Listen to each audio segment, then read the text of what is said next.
Hey guys, welcome or welcome back to my channel. Bem-vindos no meu canal. My name is Lina, and in today's video I am going to be sharing with you some Italian words that don't mean the same in Portuguese. Okay, so if you guys do not know, I have been learning Portuguese for a little over a month now, and as a result I have come across many words that are spelled the same in Portuguese, which is kind of similar in Italian, but then they don't mean the same things. Like usually when I think in Italian as well, because English of course is my first language, but my second language is also Italian.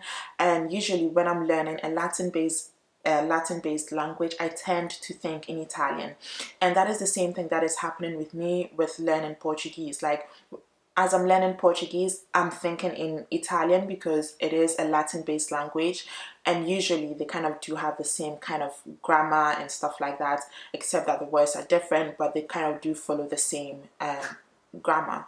And so yes, in doing this, I have come across a lot of words that when I see for the first time, I automatically think of it in Italian because it has the same spelling, almost the same root, almost the same origin. But you go to your dictionary or you go through whatever translator, and the words come out being different. And I'm like, why? Why is it different? But I mean, it's understandable. And so in today's video I really wanted to share like the 10, okay, I do have more, but in today's video I'm going to share 10 words that are written the same in both Italian and both Portuguese, but mean absolutely different things. Okay, so if you're interested, let's just go ahead and do this video. If you still haven't subscribed to my channel, go down below and subscribe to my channel down below, and I think we can just start. So the first word, this one was like boom, this one shook me. So the first word is the word bravo. So in Italian, you know, bravo or brava means good. It means awesome. It means ma che brava, like you're good. Or you do something and everybody's like bravo, brava, like it means you've done well, basically. And so I was thinking, oh, bravo is universal, everybody uses it. But in Portuguese, when somebody says bravo, eu sou bravo or eu sou brava, it means that I am angry. And I'm like, how did bravo go from awesome to being angry? Like, it's insane. But yes, in Portuguese, if you should say bravo, it is an adjective and it means to be angry, okay? Which in Italian, if you say to be angry, would be arrabbiato or arrabbiata, okay? So in Portuguese, bravo doesn't mean awesome. Bravo means angry. Yes. Okay, so the next word is pasta. Pasta, okay, you guys know pasta is pasta, right? Pasta is pasta. Everywhere, every place, every time, pasta is pasta. But the Portuguese decided to say, no, pasta doesn't mean what you think, okay? Even though when you say pasta as food, Portuguese people understand because pasta is universal, but in Portuguese language, when you say pasta, it means cartella. Cartella means file, okay? So pasta is like file of documents, like a file of documents, a file. That is what pasta means in Portuguese, okay? In Italian, that would mean cartella. Cartella, that is what pasta is in Italian, okay? I also understand that pasta can also mean like a luggage, which in Italian would mean a valigia or valigetta, luggage. So I'm like, wow. So pasta does not only mean cartella or file, it also means luggage or suitcase. That is really, really interesting. That is very interesting. So the third word would be caldo.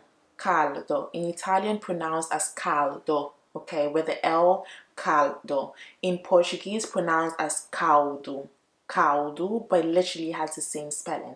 Now, these two words do not mean the same things. One word means hot. In Italian, caldo means hot, which in Portuguese would translate as quente. Quente would mean hot in Portuguese. But when a Portuguese person says caldo, the person means broth, like broth, like soup broth. That is what caldo means in Portuguese. In Italian, that would mean brodo, okay, brodo. So like you have tortellini in brodo, that would be tortellini in caldo, something like that. Caldo basically means broth, and so that is it. Caldo in Italian does not mean caldo in Portuguese. I hope that is I hope that is clear. Okay. Okay, so the next word is guardare, guardare, which is written similarly to the Portuguese word guardar. So it's just that the Portuguese word doesn't have an E, like a final E, but it's basically written the same way. Now, the first time I saw this word, I was like, oh, it means to look, like, because in Italian, guardare means to look, but no. In Italian, when you say guardare, it means to look, but that translates to olhar in Portuguese. In Portuguese, it translates into olhar, like to look. Guardar in Portuguese translates into salvare or mettere via or tenere in Italian, okay, which means to keep or to save, like to save money. Like guardar o dinheiro, it means to save money. So it doesn't really translate into the same thing as Italian guardare. Guardare in Italian means to look. Guardar in Portuguese means to keep or to save. Just put away something. That is what guardar in Portuguese means. I hope that is clear. Okay, so another word that keeps messing with me, and it keeps messing because I'm still not over it, is the word testa. Testa, okay? So testa is written the same way in Portuguese, same way in Italian, but they have different meaning. Now in Italian, testa means head. It means cabeça in Portuguese. But testa in Portuguese means forehead, which is fronte in Italian. Like, that is insane. I'm like, every time somebody says testa, I automatically think of head, but I just have to think, oh no, the person is speaking Portuguese. It doesn't mean head, it means forehead, it means fronte. And I'm like, okay, that is insane. But yes, testa in Italian means head, cabeça in Portuguese means head.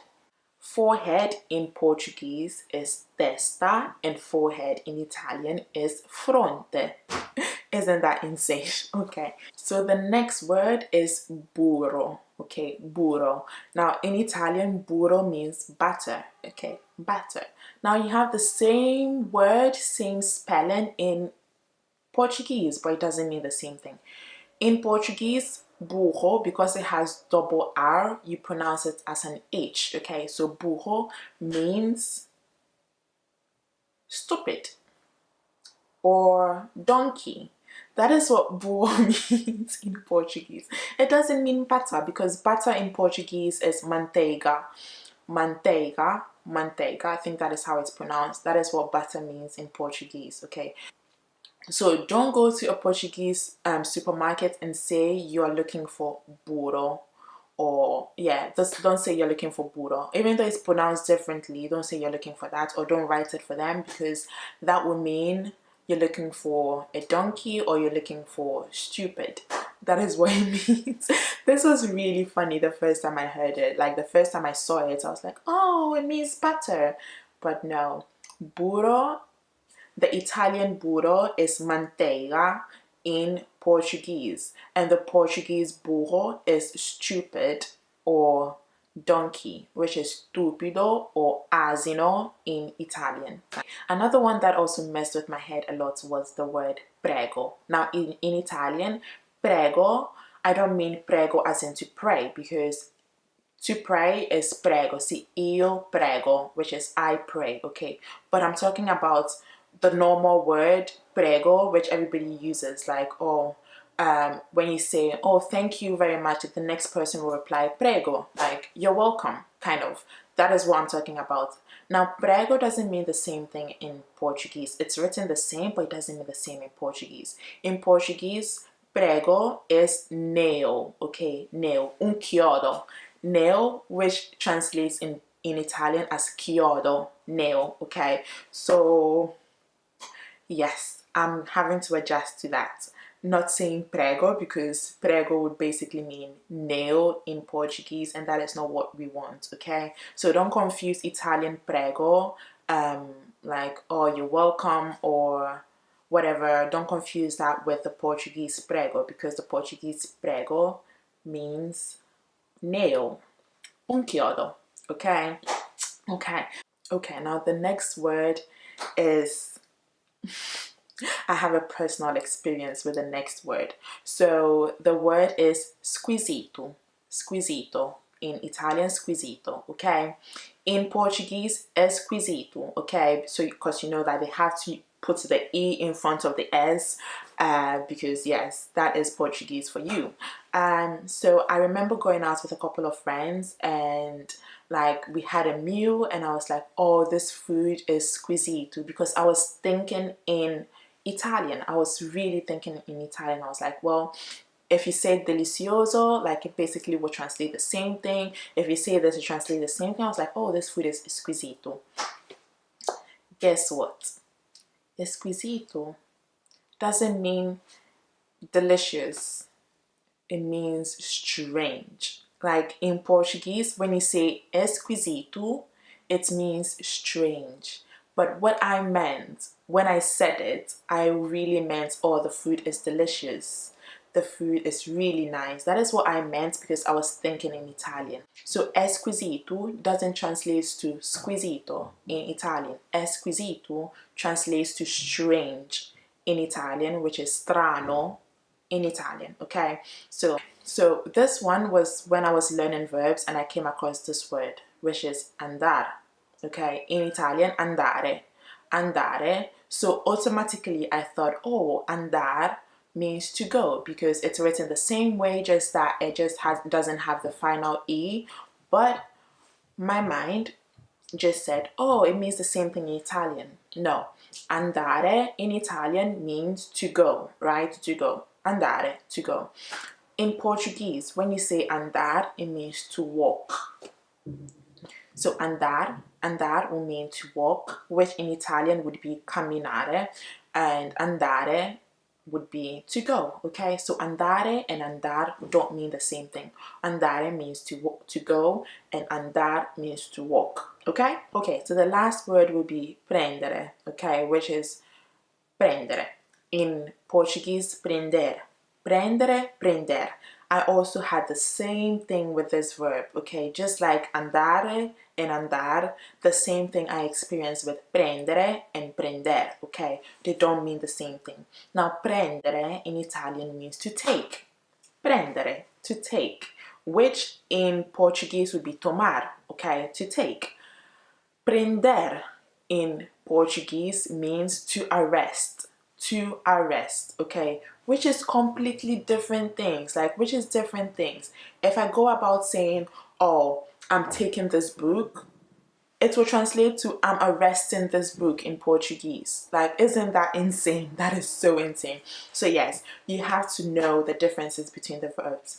Prendere means to take, which is tomar in Portuguese, and prender is to arrest, which is arrestare in Italian, okay? I keep coming across different words every single time I do my vocabulary building and stuff like that. I do come across different words, which is really fun, but it is also very confusing. But yeah, I hope I did not confuse you a lot with my explanation, because at this moment I have just been speaking 3 languages: English,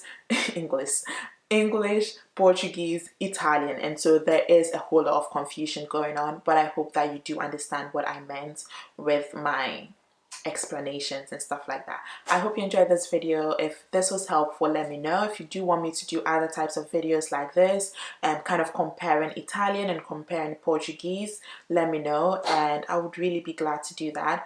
And yeah, if you still haven't subscribed to my channel, just go down below and subscribe to my channel, and I guess I'll see you guys in my next video. Até a próxima. Bye, guys.